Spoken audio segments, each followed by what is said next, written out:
किसी बात पर पति और पत्नी के बीच में विवाद हो जाता है, जबकि उन्होंने साथ साथ जीने की 7 जन्मों तक साथ रहने की कस्में भी खाई थी। लेकिन विवाद कुछ इस तरह से बढ़ता है कि पति अलग रास्ते चला जाता है और पत्नी अलग रास्ते चली जाती है। पत्नी जाती है तो साथ अपनी बेटी लेकर चली जाती है और पति जब अलग होता है तो बेटा अपने साथ लेकर चला जाता है। लेकिन तय ये होता है कि जब बच्चों का मिलने का मन करेगा तो आराम से मिल लिया करेंगे। ऐसे ही करते करते जब बेटी का मन करता था मिलने का तो अपने पिता से मिलने के लिए चली आया करती थी। लेकिन इस बीच में 1 महीने से ज़्यादा का वक़्त हो चला था। आखिरकार पिता ने अपनी बेटी से मिलने की इच्छा ज़ाहिर की। बेटी मिलने ज़रूर आती है, लेकिन बड़ी उदास थी, बहुत परेशान हो रही थी। तभी पिता को अपनी बेटी की उदासी देखी नहीं जा रही थी। अपनी इस बेटी से कहते हैं कि बेटा, मैं नहीं चाहता कि तुम्हारे चेहरे पर कोई किसी तरह की उदासी हो। मैं नहीं चाहता कि तुम्हारी माँ से मैं दूर रहूँ। मैं नहीं चाहता कि मैं तुम्हारे भाई को तुमसे दूर रखूँ। लेकिन मजबूरी ही कुछ ऐसी है कि बात इतनी आगे बढ़ चुकी है कि हम चाहकर भी साथ नहीं रह सकते। जब बाप अपनी बेटी की उस उदासी को दूर करने के लिए उससे अपने मन की बातें कर रहा था, बेटी रोने लगती है।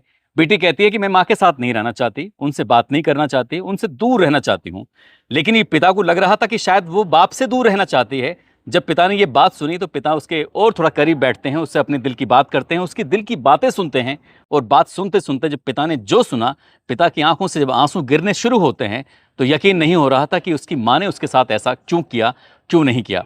जब ये बात अखबारों के माध्यम से लोगों को पता चलती है, तब सोशल मीडिया के हर एक हैंडल, चाहे वो एक्स हो, यूट्यूब हो, फेसबुक हो, या फिर जहाँ-जहाँ तक उनकी पहुँच इंस्टाग्राम जैसी जगहों पर ये भी कहानी पहुँचती है, तो लोगों को यकीन नहीं हो रहा था कि इस कलयुग में वो ऐसी माँ कैसे हो सकती है। जिसे कहते हैं कि बच्चों के लिए तो लोग क्या कुछ नहीं कर जाते, लेकिन माँ ने पता नहीं कौन-सा स्वार्थ पूरा करने के लिए अपनी ही उस बेटी के साथ जो किया, वो वाक़ई बहुत भयानक होता है। आज की इस कहानी के माध्यम से समझने की कोशिश करते हैं, क्या हुआ था उस 13 साल की बेटी के साथ। आदाब, नमस्कार, सत श्री अकाल, मैं उस्मान सैफी। आज की जो सच्ची घटना मैं आपको सुनाने जा रहा हूँ, ये सच्ची घटना उत्तराखंड प्रदेश के जिला हरिद्वार की है। दरअसल 3 जून 2025 की ये बात है। रानीपुर कोतवाली क्षेत्र का एक मोहल्ला है। एक व्यक्ति अपनी 13 साल की बेटी के साथ बैठा हुआ था और वो सोच रहा था कि आखिरकार कैसे जाऊँ, कैसे नहीं जाऊँ। वो बार-बार ये भी हिम्मत जुटाने की कोशिश कर रहा था कि इस बात का किसी से सलाह लूँ, मशवरा लूँ कि ये बात अपनी थाने तक पहुँचाई जाए कि नहीं पहुँचाई जाए। लाखों बार उसने सोचा होगा, तब जाकर उसके कदम पड़ते हैं। कोतवाली की तरफ उठ जाता है, इंतज़ार करता है कि एसएचओ साहब कब आएँगे। जब कोतवाली प्रभारी महोदय आते हैं तो उनका इंतज़ार किया जाता है। उनसे वो अपनी बात बताना शुरू करता है। कहता है कि साहब, ये मेरी बेटी है, इस बेटी के साथ बहुत गलत हुआ है, बहुत भयानक हुआ है। जैसे ये बात सुनी जाती है, उसके बाद पूछा जाता है कि तुम कहाँ रहते हो? उनकी बैकग्राउंड के बारे में जानने की कोशिश की जा रही थी। तब वो एसएचओ कहते हैं कि मैं पहले उच्च अधिकारियों से बातचीत करता हूँ, उसके बाद फिर बात करते हैं। कोतवाली प्रभारी ने सीधा एसएसपी को फ़ोन लगाया, एसएसपी से बातचीत की, कहा कि साहब कुछ इस तरह का मसला है, क्या करना चाहिए? एसएसपी ने कहा कि कानून सबके लिए बराबर बना हुआ है, अब चाहे कोई कितना ही बड़ा आदमी क्यों ना हो, यदि उनकी बात में सच्चाई है तो इस मामले की जाँच पड़ताल करिए, हम आपको दिशा निर्देश देते हैं, उसी हिसाब से काम करिए। अब कोतवाली प्रभारी को आदेश मिल जाते हैं, उस लड़की के पिता से पूछा जाता है कि बात क्या है? वो बताते हैं कि जनवरी 2025 की ये बात है। 13 साल की उनकी बेटी जो कि अपनी माँ के साथ रहती है। उनकी माँ ने कहा कि हम लोग घूमने के लिए कहीं जा रहे हैं, जो कि भेल स्टेडियम है, वहाँ घूमने के लिए चल रहे हैं। कार में बैठते हैं और कार में बैठ के जब चल रहे थे तो उस कार के अंदर 2 और सदस्य बैठे होते हैं। एक का नाम होता है सुमित पटवाल, जो उस लड़की, जो 13 साल की लड़की है, उसकी माँ का प्रेमी होता है, जो कि न्यू कैनाल कॉलोनी बहादुराबाद का रहने वाला होता है। साथ ही एक और लड़का होता है जो प्रेमी का दोस्त होता है, नाम उसका शुभम होता है। गांव अमर सिंह, मवाना, थाना परिषदगढ़, मेरठ, उत्तर प्रदेश का रहने वाला होता है। अब ये दोनों बैठे हुए हैं, लड़की पीछे बैठ जाती है इनके साथ और वो दोनों उस लड़की के साथ गंदी हरकत करने लगते हैं। वो लड़की शुरुआत में तो समझ नहीं पा रही थी कि आखिरकार ये हो क्या रहा है। तब उन दोनों ने, उन भेड़ियों ने उस 13 साल की लड़की को नोचना शुरू किया है। वो रो रही थी, चीख रही थी, चिल्ला रही थी, लेकिन माँ के कानों तक उस बेटी की चीखने चिल्लाने की कोई आवाज़ नहीं आ रही थी। माँ आराम से अपनी आंखों के सामने ही अपनी बेटी की आबरू लुटते हुए देख रही थी और वो दोनों दरिंदे उस 13 साल की लड़की का बलात्कार कर रहे थे। सामूहिक बलात्कार करने के बाद यहाँ से कहानी आगे बढ़ जाती है और यही नहीं, ये लड़की कुछ दिन के बाद ये हरिद्वार और वृंदावन, आगरा ऐसी जगहों पर भी घूमती है। कई जगहों पर इस लड़की के साथ ऐसे ही सामूहिक दुष्कर्म होता है, बलात्कार होता है।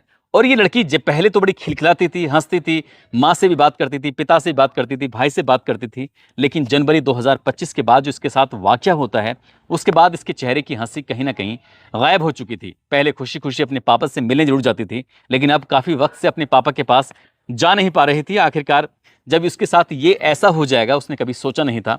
अपने पिताजी को पूरी कहानी सुनाई जाती है और एसएसपी के आदेश के बाद फिर इस कहानी पर एफआईआर दर्ज की जाती है। और एफआईआर जब होती है कोतवाली रानीपुर में धारा 70/2, 351/3, 3/5, 3/क, 4/2, 5/1, 6, 16/17 पोक्सो एक्ट की धाराओं में मुकदमा दर्ज कर लिया जाता है। और मुकदमा दर्ज होने के बाद अब इस मामले की जांच पड़ताल शुरू हो जाती है। आखिरकार लड़की का सबसे पहले मेडिकल कराया जाता है और मेडिकल जब उसकी रिपोर्ट आती है तो उसको देखकर बड़ा आश्चर्य हो रहा था।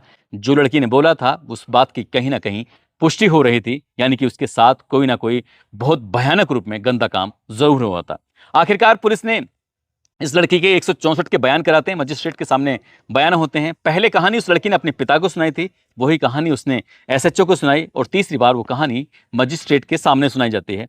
आखिरकार इन दोनों जो दरिंदे थे उन दरिंदों को भी गिरफ्तार करने के लिए दबिशें देनी शुरू की जाती हैं। साथ ही माँ को भी हिरासत में लिया जाता है। माँ भी हिरासत में आ जाती है और उसका प्रेमी सुमित पटवाल भी हिरासत में आ जाता है और 24 घंटे का समय लगता है उस शुभम को गिरफ्तार करने में, जो कि उत्तर प्रदेश के मेरठ के शाहपुर से आखिरकार उसको भी गिरफ्तार कर लिया जाता है। मीडिया के सामने ये कहानी आती है। हालांकि पुलिस इस मामले की जांच पड़ताल करने में जुट जाती है कि आखिरकार इसमें और कितने पहलू हैं और कितनी बातें ऐसी हैं जो छुपी हुई हैं जिनको सामने लाना जरूरी है ताकि मां को, उन दो दरिंदों को सजा मिल सके। आखिरकार इस महिला के बारे में जानकारी जुटाई जाती है तो पता चलता है कि महिला छात्र जीवन से ही राजनीति में सक्रिय थी। पहले एबीपी के लिए अपना काम करती थी, उसके बाद जब वक्त आगे बढ़ जाता है तब वो भारतीय जनता पार्टी से जुड़ जाती है और बहुत कम समय में उसने भारतीय जनता पार्टी का एक बड़ा पद भी हासिल कर लिया था। फरवरी 2023 में एक बड़े पद पर वो आसीन हो जाती है। कुछ वक्त आगे बीत जाता है लेकिन अगस्त 2024 में उस पद से उसको पद मुक्त कर दिया जाता है। और जब ये कहानी सोशल मीडिया के अलग अलग हैंडल्स पर चल रही थी तब जाकर 4 जून 2025 को इस भारतीय जनता पार्टी से पूरी तरह से निष्कासित भी कर दिया जाता है। और इसके बारे में कुछ ये पता चलता है कि पति और पत्नी का विवाद हो गया था और पति पत्नी के विवाद के बीच में इस महिला ने अपने पति के साथ मारपीट कर दी थी और किसी ने ये वीडियो बना लिया था। ऐसा एक अखबार के माध्यम से, ऐसा एक वेबसाइट के माध्यम से मैंने पढ़ने की कोशिश की तो पता चलता है कि इसने अपने पति के साथ मारपीट की। वो वीडियो सोशल मीडिया पर वायरल हो जाता है। जब मामला हाईलाइट हो जाता है तो पति अलग रहने का फैसला कर लेता है और उसके हिस्से में बेटा आ जाता है, माँ के हिस्से में बेटी आ जाती है। ये कहा जाता है कि बेटी माँ के साथ ज्यादा सुरक्षित रहती हैं, लेकिन माँ ने इस बात को बिल्कुल भी सिरे से नकार दिया, खारिज कर दिया कि यहाँ पर जो बेटी थी वो अपने पिता के साथ ज्यादा सुरक्षित थी, माँ के साथ सुरक्षित नहीं थी। आखिरकार माँ ने जो उसके साथ किया था वो वाकई अपने आप में भयानक होता है, बुरा होता है। पुलिस अब हर एक पहलू की जांच पड़ताल कर रही है ताकि इन आरोपियों को कम से कम समय में बड़ी से बड़ी सजा दिला सके। दोस्तों, इस पूरे घटनाक्रम को सुनाने का उद्देश्य किसी को परेशान करना नहीं है, किसी का दिल दुखाना नहीं है, बल्कि आपको जागरूक करना है, आपको सचेत करना है। ये बताया जा रहा है कि जब पुलिस ने इस मामले की जांच पड़ताल करना शुरू किया तो पता चलता है कि कई बड़े नेताओं के साथ चैट करने की इसकी बात पाई जाती है महिला की। और इस महिला के कुछ ऐसे भी अनैतिक रिश्ते हैं या नहीं हैं। हालांकि हर पहलू की जांच पड़ताल होगी, लेकिन जो अपनी बेटी की ना हुई वो किसी और की क्या होगी इससे भी अंदाजा लगाया जा सकता है।